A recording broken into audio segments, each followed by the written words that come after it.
अस्सलामु अलैकुम रहमतुल्लाहि व बरकातुहू।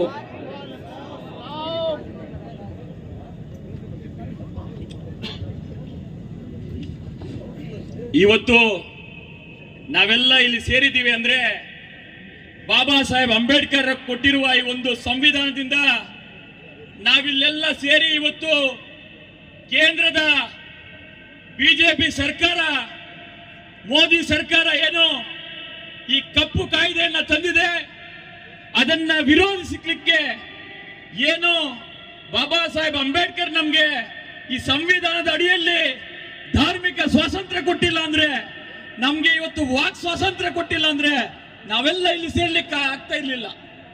ಮುಖ್ಯವಾಗಿ ನಾನು ಜೈ ಜೈ ಜೈ ಜೈ ಜೈ ಭೀಮ್ ಅಂತೀನಿ, ಜೈ ಭೀಮ್ ಜೈ ಭೀಮ್ ಅಂತ ಹೇಳ್ಬೇಕು.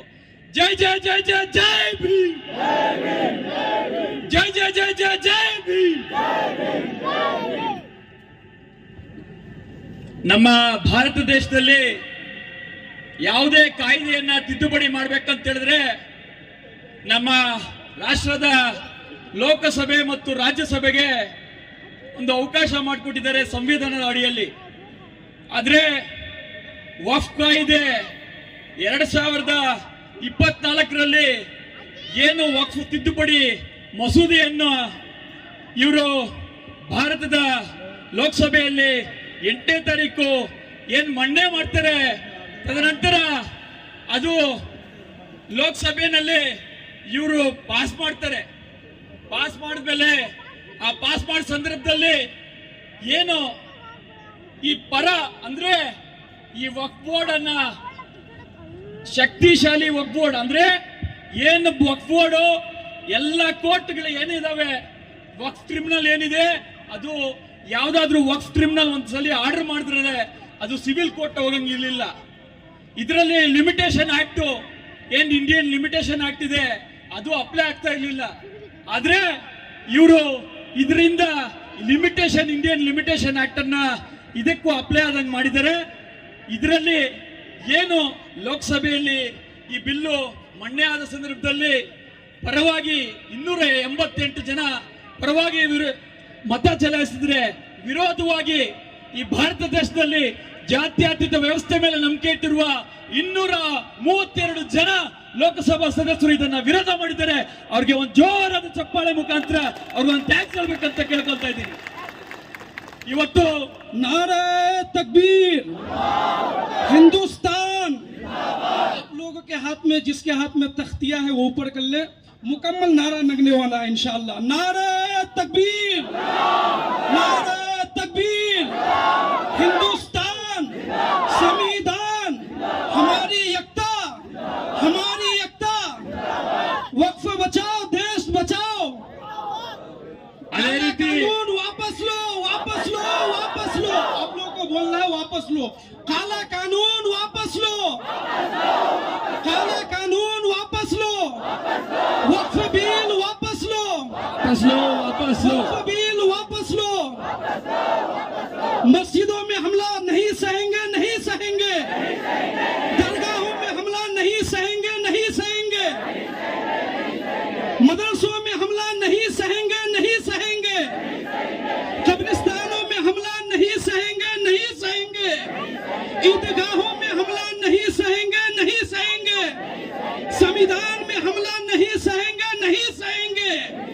मुल्क में तुम देख लो इनकलाब आएगा, मुल्क में तुम देख लो इनकलाब आएगा।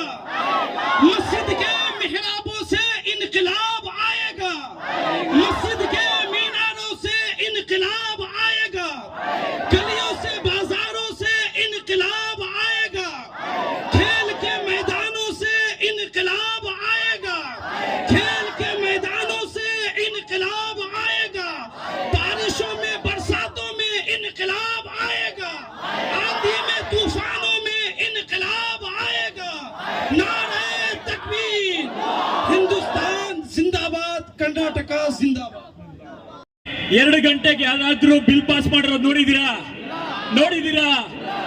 ಇಂಥ ಬಿಲ್ಲು ಇವ್ರು ಏನ್ ಹೇಳ್ತಾರೆ, ಇವ್ರು ರಾಜ್ಯಸಭೆಯಲ್ಲಿ ರಾತ್ರಿ 2 ಗಂಟೆಗೆ ಈ ಬೇರೆ ಪಕ್ಷದವರು ವಿರೋಧ ಪಕ್ಷದವರು ಯಾಮಾರ್ ಬಿಟ್ಟು ಮಲ್ಕೋ ಬಿಡ್ತಾರ ಅಂತ ಹೇಳ್ಬಿಟ್ಟು ರಾತ್ರಿ 2 ಗಂಟೆಗೆ ಈ ಮಸೂದೆಯನ್ನ ಮನ್ನಾ ಮಾಡಿದಾಗ ಈ ವಿರೋಧ ಪಕ್ಷದಲ್ಲಿ ಏನು ಅವ್ರ ಪರವಾಗಿ 128 ಜನ ಮತ ಚಲಾಯಿಸಿದ್ರೆ 95 ಜನ ರಾಜ್ಯಸಭಾ ಸದಸ್ಯರು ಇದನ್ನ ವಿರೋಧಿಸ್ತಾರೆ.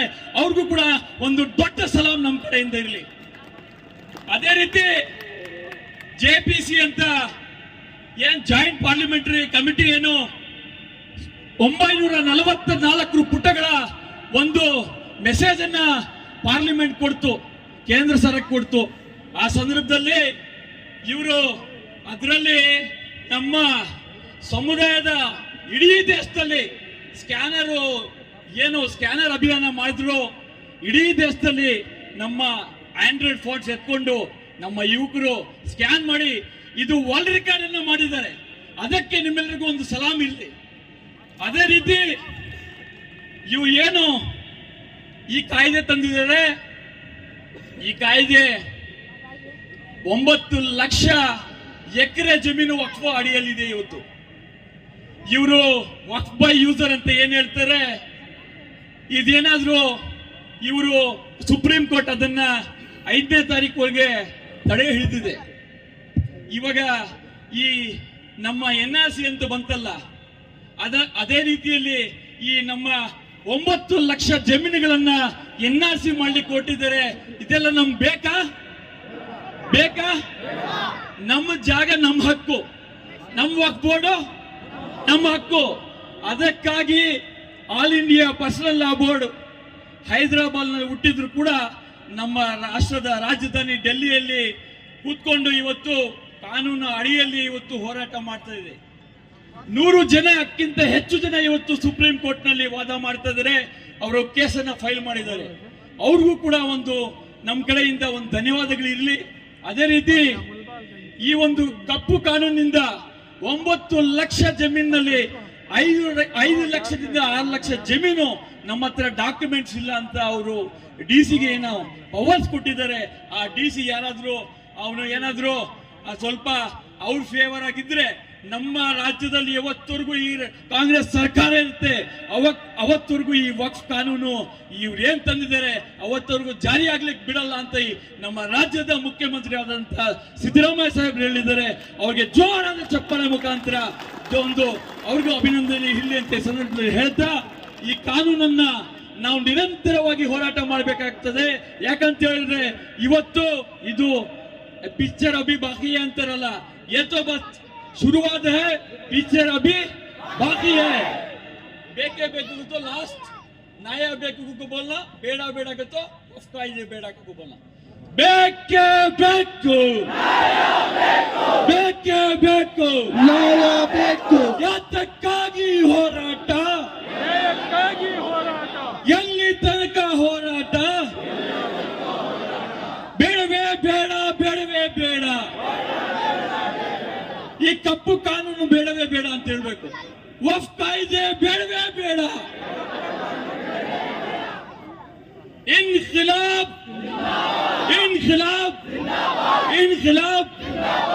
ಈ ಒಂದು ಕಾರ್ಯಕ್ರಮಕ್ಕೆ ನಮ್ಮ ತಾಲೂಕು ಆಡಳಿತ ಕೇವಲ 21 ನಿಮಿಷದಲ್ಲಿ ನಮ್ಗೆ ಅನುಮತಿ ಕೊಡಿದೆ. ಅದಕ್ಕೆ ತಾಲೂಕು ಆಡಳಿತಕ್ಕೆ ನಾನು ಮೊಟ್ಟ ಮೊದಲ ಬಾರಿಗೆ ಧನ್ಯವಾದ ತಿಳಿಸ್ತಾ ಇದ್ದೀನಿ.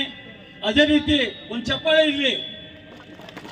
ಅದೇ ರೀತಿ ನಮ್ಮ ಆರಕ್ಷಕ ಇಲಾಖೆಯವರು DYSP ಇರ್ಬೋದು, ಸರ್ಕಲ್ ಇನ್ಸ್ಪೆಕ್ಟರ್ ಇರ್ಬೋದು, ನಮ್ಮ ಸಬ್ ಇನ್ಸ್ಪೆಕ್ಟರ್ ಇದ್ರು, ಅವ್ರಿಗೂ ಕೂಡ ಧನ್ಯವಾದ ತಿಳಿಸ್ತಾ ಇದ್ದೀನಿ.